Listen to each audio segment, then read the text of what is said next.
এখন দেখবেন যে কথা বলতে চাই।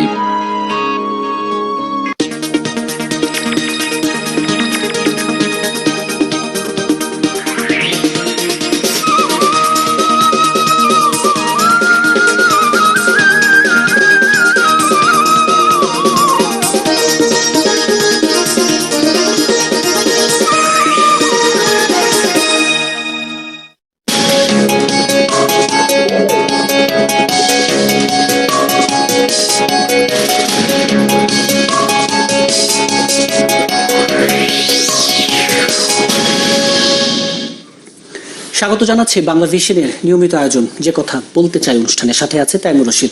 আমার সাথে আজকে আলোচনার জন্য স্টুডিওতে উপস্থিত আছেন বিএনপির জাতীয় নির্বাহী কমিটির সদস্য আবু নাসের মোহাম্মদ রহমতুল্লাহ, আছেন এনসিপির যুগ্ম আহ্বায়ক মুজাহিদুল ইসলাম শাহিন। আপনাদের দুজনকে স্টুডিওতে স্বাগত জানাচ্ছি।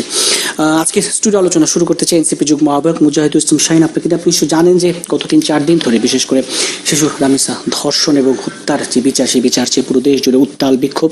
কিন্তু আলোচনাটা এভাবে শুরু করতে চাই। আজকে ময়মনসিংহে এক অনুষ্ঠানে প্রধানমন্ত্রী তারেক রহমান আশ্বস্ত করেছেন যে 1 মাসের মধ্যেই রামিসা হত্যার বিচার এবং সর্বোচ্চ শাস্তি নিশ্চিত করা হবে। আমরা বলে আসছি দীর্ঘদিন ধরে এই যে বিশেষ করে শিশু নির্যাতনের মামলায় যে ঘটনাগুলো হয়, মামলায় সাজা কম হয়, খালাসের হার বেশি। এই বাস্তবতায় প্রধানমন্ত্রীর এই আশ্বাসে আশ্বস্ত হওয়া যায় কিনা, এবং আসলে এই যে মামলার যে দীর্ঘসূত্রিতা, বিশেষ করে যে